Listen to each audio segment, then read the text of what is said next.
Hi, my name is Amy Zelt, and in this video we are looking at deductive arguments in order to determine their validity and soundness. Okay, so first, what is an argument? An argument is a group of statements, such as most grasses are green or all clouds hold water, where one or more of the statements support another statement, which is known as the conclusion. The supportive statements are known as the premises. Now that we know what an argument is, we're going to look at a few and determine if they're valid or invalid.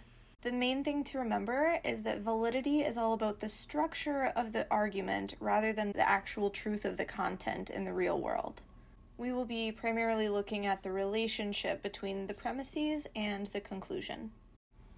First, let's look at a valid argument. A valid argument is one in which it is impossible for the conclusion to be false given that the premises are true, meaning the conclusion follows necessarily from the premises. It must follow from the premises. If you have social media on your phone, you are a social media fiend. You are not a social media fiend. Therefore,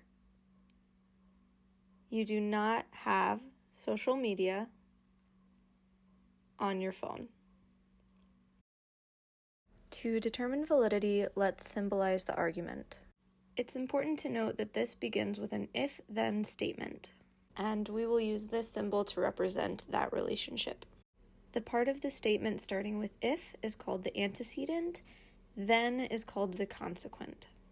The horseshoe symbol represents the conditional statement. It stands in for the space of if then or only if. The statement you have social media on your phone can be symbolized with an S. You are a social media fiend can be symbolized with an F. Taking the if and imaginary then, we symbolize that with a horseshoe. Next, we take you are a social media fiend as an F and come back for the not. This is symbolized with a tilde. The conclusion is symbolized with a double slash. You do not have social media on your phone looks like a tilde and an S. Now this says, if S, then F, not F, therefore not S. This argument structure falls into the category of modus tollens, and the premises, as with the conclusion, are hypothetically valid within the argument structure. If we assume the premises are true, then the conclusion would necessarily follow. Now let's look at an invalid argument. An invalid argument is one in which it is possible for the conclusion to be false given that the premises are true. In other words, the conclusion does not follow necessarily from the premises, even though it's claimed to. One question to ask as we go through this example is it possible for the conclusion to be false? When you wash the dishes, the kitchen feels clean. The kitchen feels clean, therefore, the dishes are washed.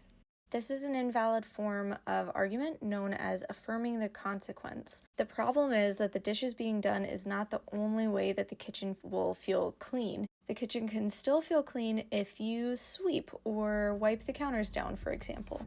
Once symbolized, this will say, if W, then K, K, therefore W.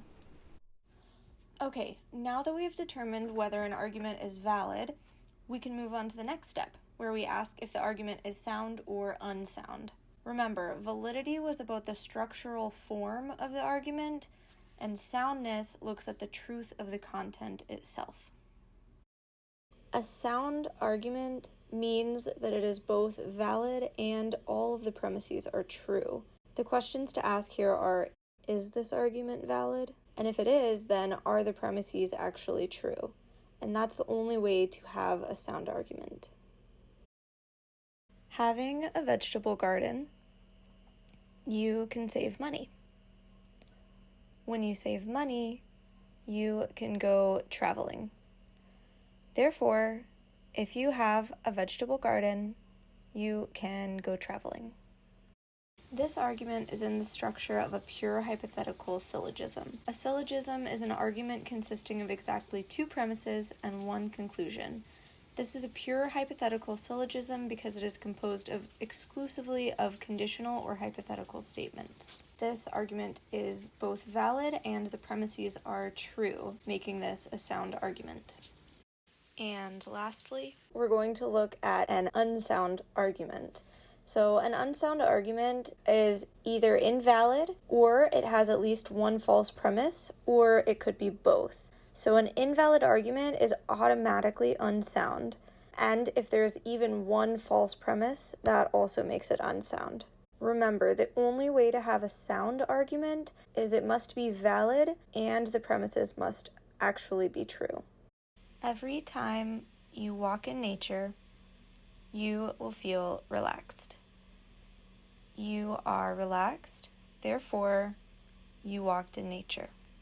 This one is similar to the dishes argument in that you can feel relaxed even if you didn't take a walk in nature. Maybe you had some tea or maybe you took a bath. This argument is invalid because the conclusion does not absolutely necessarily follow the premises. This style is called affirming the consequent and is both invalid and unsound. Thanks for joining me in this adventure of determining validity and soundness in a deductive argument. Hope you have a great day. Bye!